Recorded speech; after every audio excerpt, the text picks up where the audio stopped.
Seeing positive developments from the backup quarterbacks. What else is standing out on the first week of Miami Hurricanes fall camp? You are Locked On Canes, your daily podcast on the Miami Hurricanes.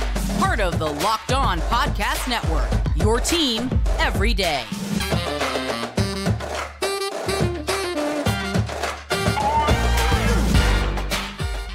Happy Saturday. I'm Alex Donno, your host, University of Miami alumnus, longtime South Florida sports radio vet, and contributor to allhurricanes.com. And thank you so much to the everydayers, even on the weekends, for making Locked On Canes your first listen. I appreciate it. We are available free wherever you get your podcasts, and available free on YouTube. Let's bring on a colleague of mine at allhurricanes.com. This man's been working his butt off this offseason. Liam Willerup, we just call him the Lefty Liam, is with us. How you doing, sir? I am doing fantastic. Could not be better. Yeah, I was out there with you on Friday at the third practice, and anytime we get to watch young Emory Williams in person, it's pretty impressive that Miami's freshman quarterback is just 18 years old. He looks mature. What were some of your takeaways from watching Emory? Yeah, just, when it comes to the prototypical quarterback, not only the size, but, the kind of poise he has out there, he has all of that in his arsenal. And, when you go back to and think the fact that he was a 3-star recruit, you'd think he was more along the lines of, when Jake Garcia came over to Miami as, a highly touted, more of a 4-star quarterback, but very high-end range.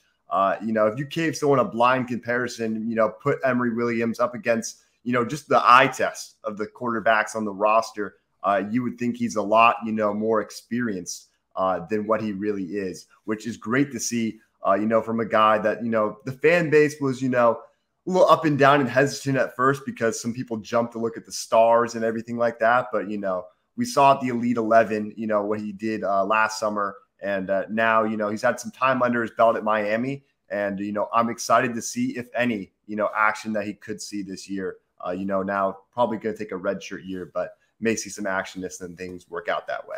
Yeah, and that's an interesting point, and I agree with you, by the way, on I think the ideal plan would be for him to redshirt this year, and I think that would have been the ideal plan for Jacurr Brown last year, but, necessity of TVD's injury and Jake Garcia's struggles meant they had to dip down to the third stringer, who was a true freshman last year. So how do you think it's going to play out this year? Because, Liam, I could see a scenario where if Tyler Van Dyke is healthy all year, they might try to preserve 2 red shirts, as crazy as that may sound, right? Because, remember, you can play any player, quarterbacks included, up to 4 games without burning the red shirt.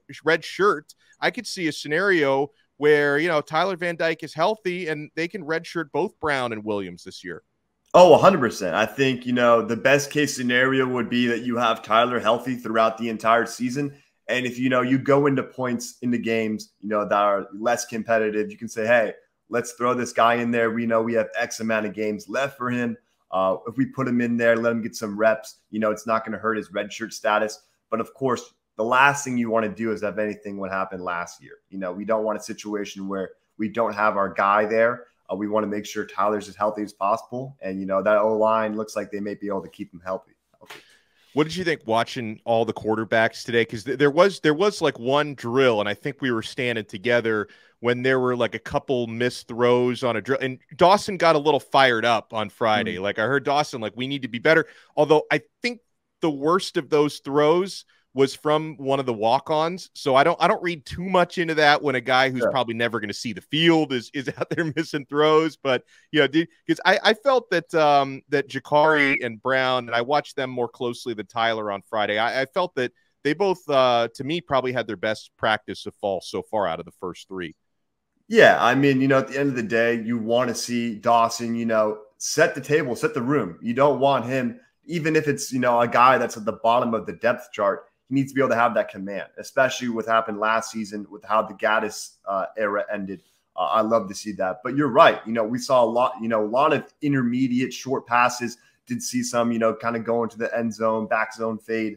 Love to see what I saw from them. It's going to be continuing growing, while Dawson's offense was so on and so forth implemented almost entirely in the spring. I think there's still a lot of work to come. And, that's why you start your season off. You aren't going to Alabama like we did last year, or 2 years ago.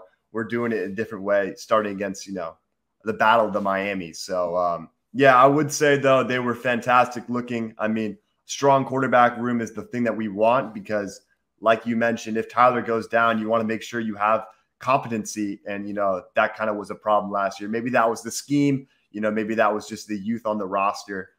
It's all different factors that can play into that. Going to talk about other parts of the field. We'll move on from the quarterbacks when we come back, because got some notes on receivers, tight ends, some of the linebackers. Got a lot coming up, man. My colleague Liam from allhurricanes.com, Liam Willerup, is with us. We're only getting started on this new episode of Locked On Canes. Guys, eBay Motors, I'm telling you, you've got to check this out. For a championship team, it's all about making sure every player is a perfect fit. It's the same when it comes to your vehicle. Every part needs to fit just right. So the next time you need parts and accessories, head to eBay Motors. With eBay Guaranteed Fit, you can be sure every part you need fits right the first time around. Just add your ride to My Garage and look for the green check to know the part will fit or your money back. Because just like in sports, confidence is the name of the game when you shop at eBay Motors. And with over 122 million parts to choose from, you'll be back in the game in no time. After all, it's easy to bring home a win when the right parts are guaranteed. Get the right parts, the right fit, and the right prices on ebaymotors.com. Let's ride. eBay Guaranteed Fit, only available to U.S. customers, eligible items only, and exclusions apply. Thank you so much to the everydayers for making Locked On Canes your first listen. If you want to take your everydayer experience to the next level, sign up for our exclusive SMS texting service through Subtext. I include the link in the show description below. Give you guys one-on-ones, text messages directly from my phone to your phone, practice updates, recruiting scoops, breaking news, all that good stuff. Try it free for 14 days with the link below. If you like it, you can opt in $4.99 a month. If you don't like it, I'll try not to take it personally, but it's all good. Liam Willerup is with us, my colleague at allhurricanes.com. So, Liam, what else stood out to you? Because obviously we like to start with the quarterbacks because that's the money position, so to speak. But what else did you like from Friday's practice, or anything you didn't like? You can throw that in as well. Yeah, I think in terms of what I did like, I love seeing the battle, in front of us of Francisco Mauigoa and Corey Flagg Jr. A lot of going against each other, a guy that's been on the team, that's had his role in Flagg, when a guy in Mauigoa who comes over from the Pac-12, to play alongside his brother who plays on the offensive line in Francisco Mauigoa. But yeah, I am excited to see this position battle. I think, from what our Twitter polls were saying, we think Mauigoa might be the guy that's going to end up taking this position. But hey, yeah. Now Flagg has that fire being lit underneath him, to compete. So we'll see. But size has been a problem with us at linebacker the last couple of years. So there's a reason why Mauigoa was brought in. So we'll see. Yeah. What about, you and I were talking off air going back to the offense about Isaiah Horton, who has been getting reps with the twos at receiver so far. Only had one catch last year, but he may not start, but I think he's going to get on the field a lot more this year. 100%. I feel like especially in this offense, Dawson's going to look to move a lot of guys in a lot of different places. I think Frank Ladson is a guy, for example, that I think is going to do tremendous in this opportunity. I was really excited to see what we saw from him last year in Clemson. But, at the end of the day, did we see a lot from too many wide receivers other than what Colby Young did in a 2-game stretch? Not really. So, Horton, former 4-star recruit, like you mentioned, only one catch for 6 yards last year, says he's gone about almost 20 pounds or more weight since his recruiting days back in high school. So we'll see. I'm excited to see he did move well. He was pretty comparable in size to what I saw of Colby Young. So the more options and weapons that Tyler or whoever may be under center has, it's better for this team because we do have a lot of guys that are more slot personnel. And I think we really need those guys that are the 50-50 ball guys that can, make a big catch for us in a 3rd and long situation. On the offensive line, that's something, and you experienced this on Friday. It's a little bit harder to watch the O-line in practice because they are positioned as far away from the media viewing as they possibly can be.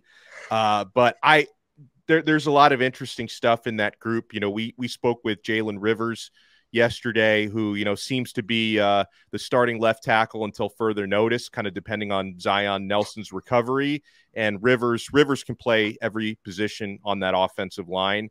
And then it seems like, from left to right, outside of Rivers, Javion Cohen, Matt Lee, Inez Cooper, and then probably the other Mauigoa brother, the younger one at right tackle, CC Francis.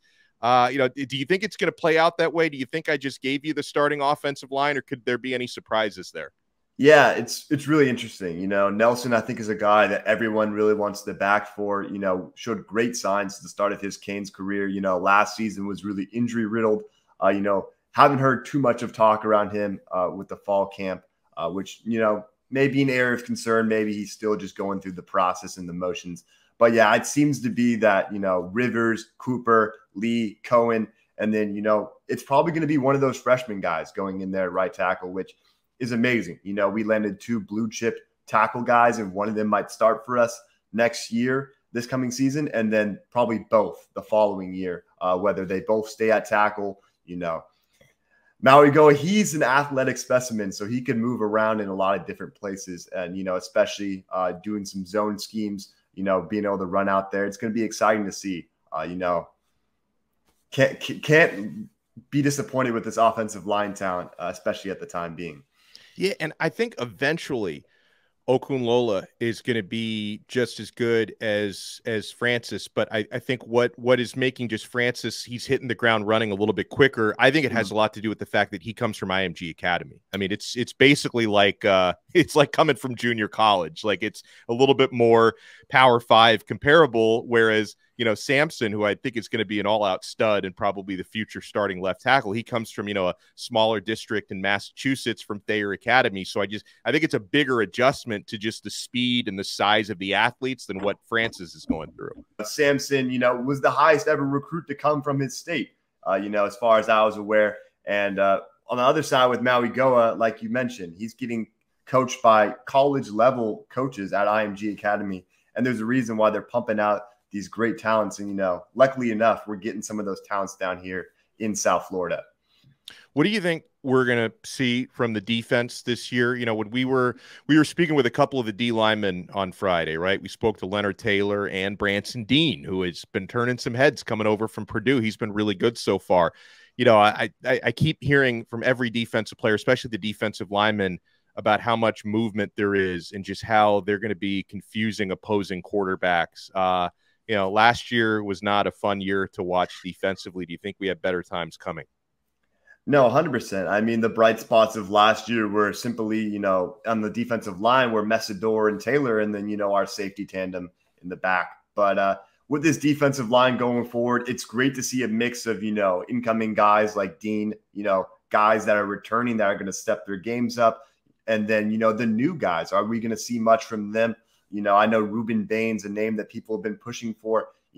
How likely is the success in the playing time of a true freshman going to be at the defensive line? A position that, is not going to be as easy to jump, straight from the start. But again, he was playing high level, South Florida football. So it might not be too big of a jump compared to a guy like Sampson, for example. But interesting to see, Nigel Lee Kelly. I know another guy that I remember going back to last year around this time was a guy turning a lot of heads. So it'll be interesting to see. I'm excited to see what this rotation ends up being, especially at defensive end. I feel like there's a lot of talent there. While Messidor was the guy last year, I think there's a lot of guys that have a lot bigger ceiling than him. And, Jason Taylor seems like he's been demanding a lot of respect there in that locker room. When you come in with the pedigree that he has, being a great, and not only just a great in the NFL, but he was a great, and he was down here in South Florida paying for the Miami Dolphins.